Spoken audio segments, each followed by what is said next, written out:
Thank you for joining us for another council wrap-up. I believe that's the name we're going with now. I already created a thumbnail and everything for it, so I'm Awesome. pretty sure that's what we're going to be going with. And we're here today with Mayor Connie Boyer, and we're going to be hitting the city council meeting agenda, highlights or important things that you as members of the community should know and be aware of, and the best ways of either attending the city council meetings or being able to address the city council. Absolutely. So this has to do with Monday, October 27th, so just a week ago.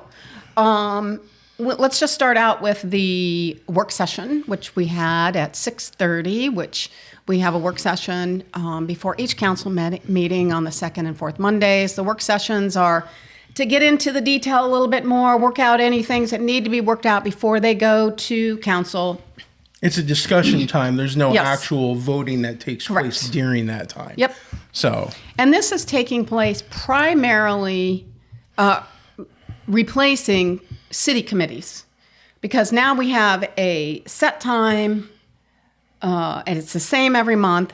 Now, that's not to say we won't have a committee meeting now and then, but we're trying to funnel these as much as we can into the work sessions to, again, hash out some details on any particular thing before it goes to and I'm guessing that probably council. also helps with scheduling. You know, certain meetings sometimes get scheduled during the middle of the afternoon. People are at work. Yeah. They need to be there to address something or things like that. And this Yeah. gives them an easier time to be able to Yep. attend. Yep, it was set schedule. Some council members were requesting that. And, many of the council members are still working, so, they have time constraints. So anyway, this made it easier. So the two things that were on the work session were the Resilient Action Committee update. Faith Reeves gave that. She is the sustainability coordinator. And the upshot is that her funding runs out in December. And that group has decided to move to a nonprofit organization. So they're in the process of doing that. I think they will come back to city council to help fund that position in that nonprofit. So I would say that it would work similar, if you will, to Grow Fairfield or Fairfield Economic Development Association. So we'll see what that happens during budget time, whether they'll fund that or not. Anyway, so that's happening on the Resilient Action Committee. So they're going to a nonprofit. And I was going to say, now the committee itself, they weren't their own nonprofit as the RAC. No. Now they're becoming a nonprofit, Correct. which I'm guessing also helps them be more sustainable in and of themselves and not as dependent. But yet, still like any nonprofit, they have the option to come to the city and say, hey, we would like you guys to be a part of this. So. Yeah. So I can't say at this point what funding the city will give them. We'll find out. Stay tuned, I guess. It's about budget time, that's for sure. That's right. The other thing we talked about was dog leash penalties, and that came from the previous meeting. And the upshot of the meeting, again, hasn't been voted on, but basically the suggestion was our dog leash penalties start at $50. And they felt that why not we push that up to $75? It has a little more, pardon the pun, bite. You beat me to it. Yeah, right. To it. So that should come to council this next round, and we'll see if they're, again, still thinking that $75 is the appropriate amount, and see if that deters. We're trying to deter people from allowing their dogs to run loose. Interestingly enough, I talked to several citizens on Saturday, and I brought up this issue of, well, do you think we should penalize on the first violation? Should we give a warning and penalize on the second violation, or 2 warnings and violation on the third? And it seemed like it was about 50-50. Yeah, 1 warning's okay, but definitely penalize on the second violation. And some people said no. Well, violation on the first time. And there's always that, accidents happen. An animal gets out unexpectedly, things of that nature. But then you also have the people that don't care if their pet gets out, or, doesn't think it's a big deal when it can be. Yeah. And so. Yeah. And yeah, so we'll see if the $75 is a deterrent for people to be a little bit more responsible. Not everybody loves dogs. I love dogs, but I'm scared. But I admit I'm scared of certain types of dogs, and that's not a good thing, actually. You know, when the dog knows you're kind of afraid of them. Animals can pick up on on emotions and feelings and all that jazz. Yeah. So they have that ability. Yep, absolutely. So in the council meeting, we had, the regular consent agenda. I would say there was nothing unusual there. The normal things, passing minutes and the claims, bills that we needed to pay. Well, I would say one thing that was, we had to pay our insurance this time around, and it was a little bit more expensive due to some liability issues that we increased. So, that bill was almost $600,000 for our insurance. That was a little bit of a stinger. And then we had a public appearance by Alex McCunis, our library director. Yep. And that was interesting. They're going to be doing some fundraising because they want to, do some new things at the library, updating some things. The library is going to be almost 30 years old. I can't believe it. I think that was a shocker for about everybody who sits there and actually thinks about it. Like, it really has been 30 years. Oh my gosh. It's just, it blows my mind. But one of the cool things was, which I don't think any of us knew, that the original Carnegie Foundation still exists. So anytime Andrew Carnegie built a library, he actually gave them some endowment money also. Mm-hmm.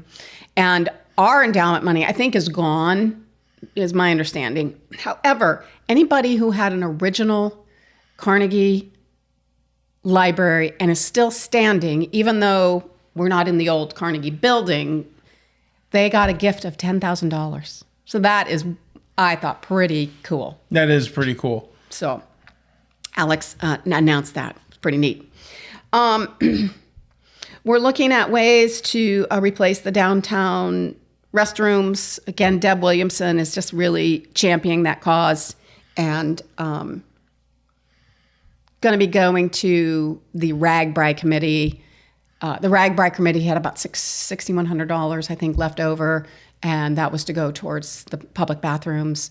So, and I know that subject and that building has kind of been a thorn in the city side for quite some time, and nobody has kind of figured out, what do we really need to do with this? Yeah, and so, it's been a thorn in my side, I can tell you, because I get annoyed that I've been kind of feeling poking the bear. The city council either fix that building or tear it down. And I don't know when the last time it was actually up, running, and functional on like a consistent basis. Yeah, it's but I want 20 plus years. I was gonna say it has to be, because I want to say even when I was high school, which was 25 years ago, I don't think it was open consistently even then. Yeah. And so it's just one of those things. It's glad to see a group kind of spearheading that and really trying to nail it down for the community. Yep. So we'll see where that goes. Then we went into some boring stuff, kind of boring stuff. Plans, specifications, form of contract, and engineer's opinion. Sounds exciting, doesn't it? Sounds like a lot of legalese. Right? So the upshot of that is, in the spring, we're going to be doing an overlay of Adams between Main Street and 6th Street. So if you live on West Adams, between Main Street and 6th Street, you're going to get a new road. That'll happen sometime in the spring. But that's what we were looking at is, they're approving what the engineers will put together, how we're going to do that. And then it'll go to bid, and then that will happen in the spring. And then the roads are on a rotating basis around the community, correct? Yep. There's a 5-year plan for road resurfacing. Mm-hmm. Yep. So then we went on to, again, the second readings of many of the ordinances that we had the previous time. And one of them had to do with what you can do on the reservoirs, Yep. No ice skating, you can kayak, you can't have a motorboat, these kinds of things. Yeah, you don't want anything creating enough ripples or waves to disturb it. Yep. And then we went to, that passed to the second reading. So that'll be on the third reading. The next one was the speed limit of 35 miles per hour down from 45 on Walton Road. That passed through the second reading. And the next one that passed through the second reading to the third reading, which will be on the next round, had to do with fire in the municipal code. It brings the code in line with what some of the county laws are, and talks about, if there's a burn ban in the county. It's solidifying a lot of the language, so there's less confusion between county and city ordinances. Correct. Correct. Yep. And if there's a burn ban, that limit of $1,000 does not apply. So if you're burning when there's a burn ban, which is a bad idea. Yeah, bad idea. I suggest you don't do it. So pay attention whether there's a reason for those burn bans, right, and they may not be obvious, maybe to your specific area. Yeah. At that moment, but they're there for a reason, and fires get out of control. Yeah, and if yours probably more than you think. Right, if yours gets out of control and there's a burn ban, it's going to cost you more. Yep. So you don't want that. The last ordinance pertaining to garage sales. Interesting enough, the council decided we didn't need it. So it was just stopped. We're not moving it forward. It may come again, I don't know, another year. But for now, the council decided that this really has not been a problem in our residential area. Where it had been a problem turned out to be a business zone, a commercial, well, I guess it was kind business. Of a mixed area. So at any rate, we're going to relook at that and let the residential area go for now. So. But that just goes to show, all because there's an ordinance being put forth doesn't mean it's automatically going to pass. Absolutely. Type thing. Yeah. There are going to be times where it's like, no, I don't think we really need this, or this might be too much of a burden. Yeah. At this time. Yeah. And nobody's really, as far as we know, what do I want to say, abusing that privilege in their neighborhood. It's not been an issue. A gentleman came to, which he didn't plan to, but during the public hearing portion, he came to the microphone and said, listen, I had a situation, with a family member that had to get rid of an estate, and they were doing several garage sales. Multiple garage sales. Yeah. And so it was really helpful to them. And he felt like this was a little bit too onerous, and, people aren't abusing that and locking up our streets in a certain neighborhood. So, which I'm sure, like, that individual stepping up kind of reconfirmed the way certain city council members were feeling about it.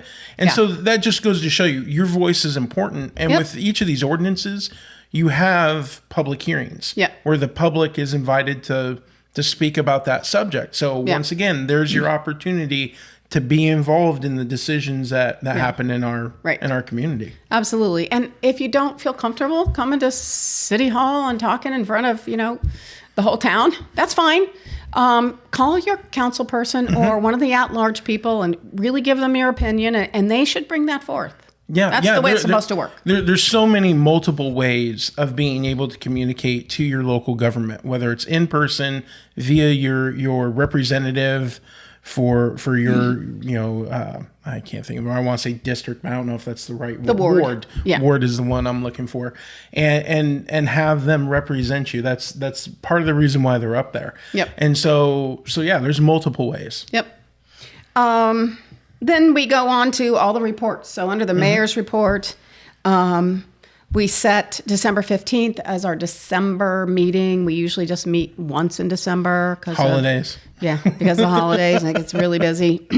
And one would always push up right next to Christmas. So they've been doing that for years. I read a proclamation for the Manufacturers Association.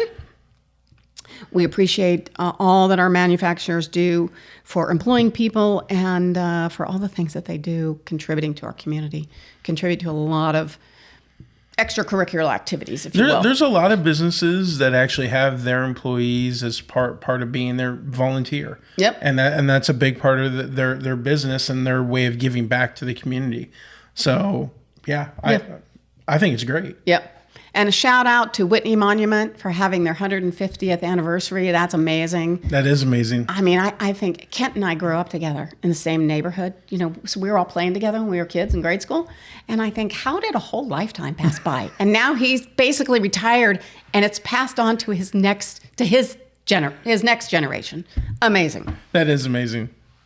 So next year is the 250th anniversary of the United States of America. Is. And one of the things that the council, you might say, indulged me with is I had contacted the National Guard to give a concert here on Thursday, Friday, or Saturday. I gave them 3 days on which to choose. And but they had this whole form that I had to fill out. And one of the questions was, does the municipality support this? So I requested a vote from the council that they give me permission to sign this and pass it back in to the National Guard. And we're keeping our fingers crossed that I'm not just one of 1,000 people who have requested. Right? Right? And so I'm hoping they can accommodate us in some way.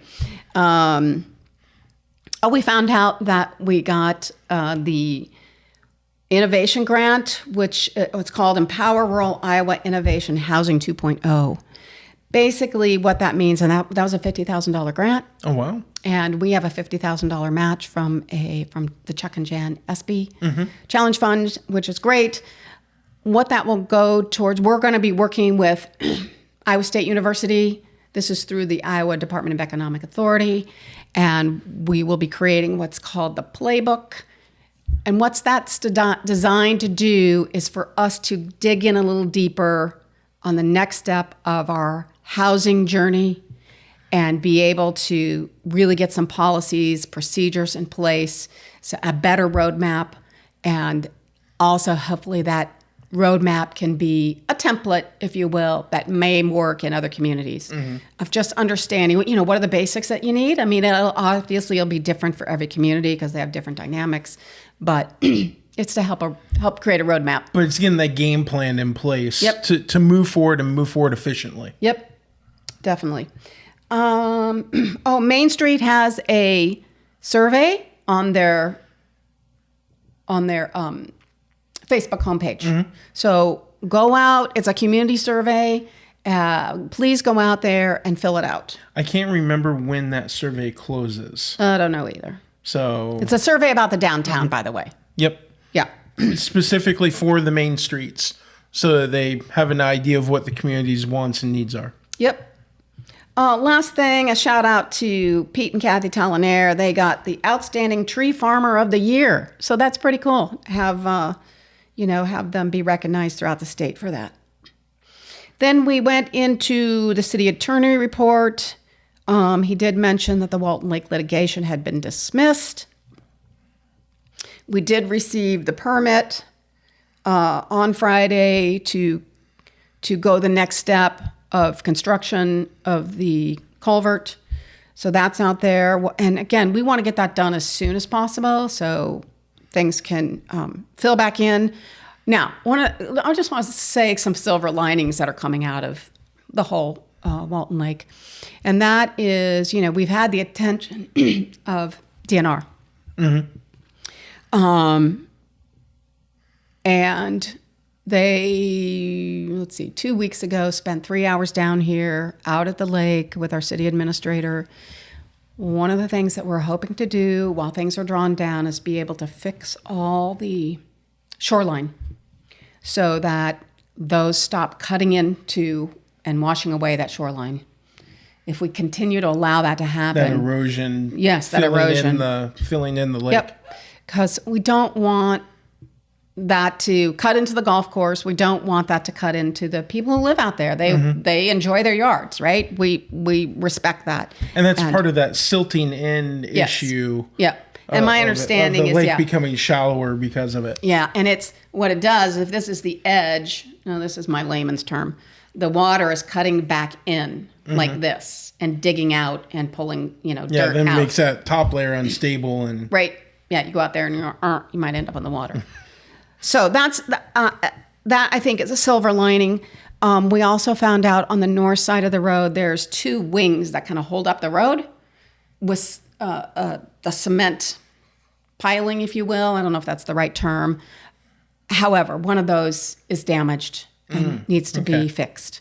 We would not have found that without the drawdown. Without the drawdown happening and being able to visually see it. So that's good. And then I would like to say the last thing is, which again, we want to work with DNR in different ways to help maintain the integrity and the health of the main part of the lake. And the north fingers were designed to have silt there and not come into the main part of the lake. But we're going to be looking at, what do we need to do there? I know there was talk about the DNR coming in at a later date, and doing other surveying or using sonar or drone and things of that nature to help figure out where the lake needs to kind of go to be healthy. Yeah, and Bob Ferguson had a contact with an ecologist not in Fairfield. Oh gosh, I can't remember where he's from. He's another county, not too far away. And he came over and really looked at the lake. And I had a nice meeting with him last week before I went to work. And he was suggesting different places around the lake where we could create wetlands. So we're really hoping to work with him and DNR to have a more comprehensive plan. The whole idea, again, is to keep the lake as pristine as possible because that is our secondary water source. And we know that if we had to use it, the less things that we have to filter out, that would be the better. It would be less cost. And he's also talking about that we would probably not have to dredge in the future. So again, that's less cost. So starting to look at these silver linings that will come out of this kind of challenge that our community has. And I think in the end, we'll have some really good things that come out. I know one of the guests at the Attraction Thursday, Bob had his name is ecologist Leland Searles. Yes, I can never remember his name. And he gave a talk at the Attraction Thursday. So I was wondering if that was the same. Yes, it was him, and I met with him the next morning. He did mention Walton Lake a little bit in his talk. So. Yep, really interesting man, and had a lot of great ideas as far as I could see. Moving on, there were no committee reports. There was an administrator report and a project report. You can go out there and see those. Yep. Yeah, those are attached website. to the agenda. Yep. And they're a clickable link, and you can see all the different descriptions of the current projects the city has going on. And they're fairly detailed, but not like overly detailed. They give you the main gist of what's going on in a fairly simple format. Yeah.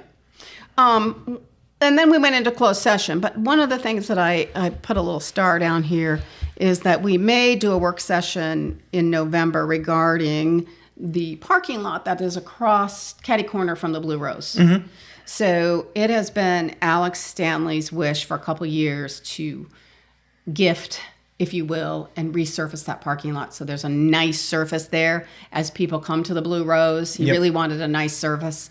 So we're figuring out the legal way to do that. And one of the ways is possibly a development agreement between the city and Alex or the Blue Rose, So we'll see how that's.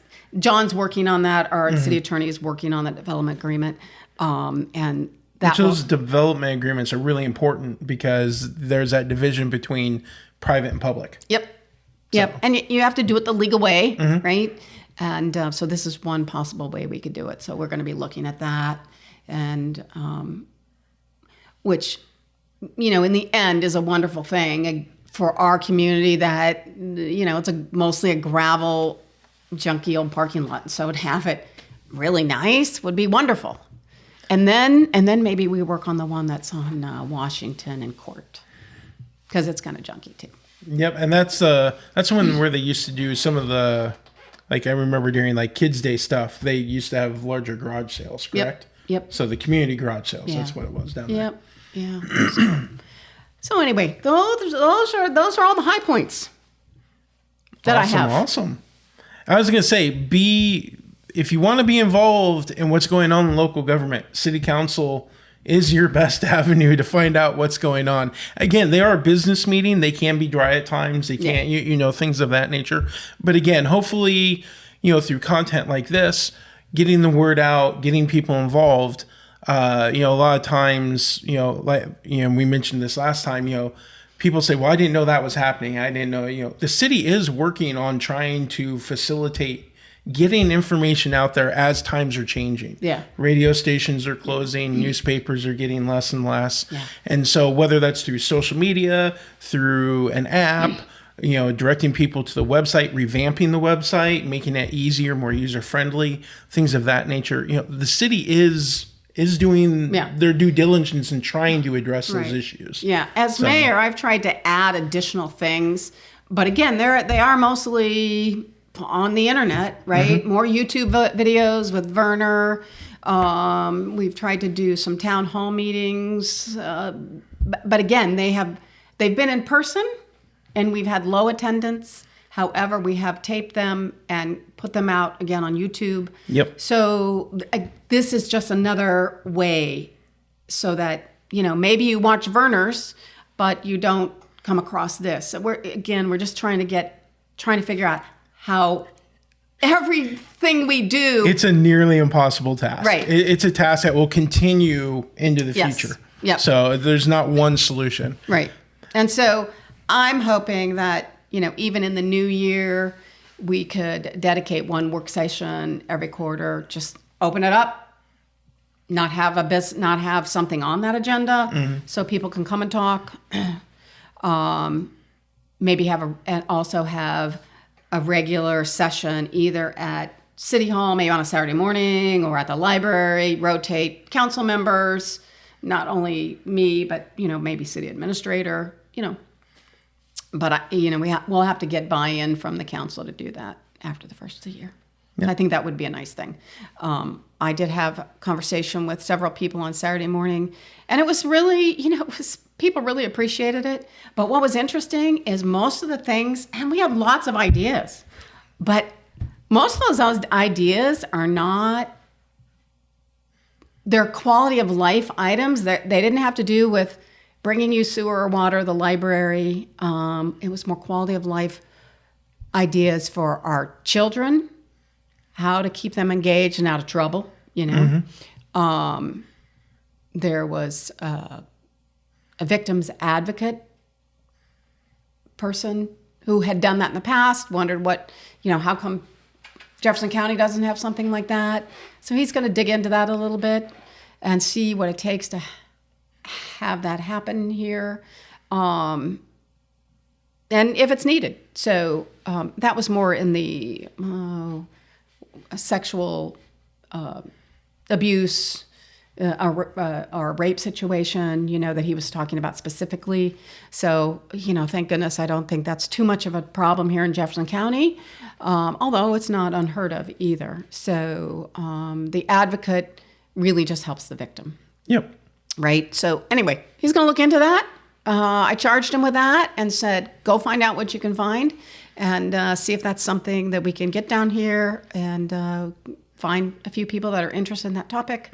Anyway, so it was really interesting. Got lots of discussion on different and sometimes things. That's what it takes is, you know, you have an idea. It's bring forth that idea, do the research, find out what it takes, what's into it, and then you know, give a presentation to the council and things like that, so they have that information, and it's not just an idea and then, okay, where do we go from here? Right. You know, and expecting the council to pick up that idea and run with it. Right. We need citizen input with that kind of thing. All these things that are quality of life, you know, if it's really important to you, it's probably important to somebody else too. Exactly. So get somebody that, you know, you have that likeness with, and you know, go do it.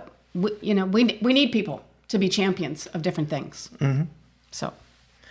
All right. Anything else? Nope, that's all I have. All right. Well, thank you for joining us for another council wrap up, and we will be back here after the November 10th meeting.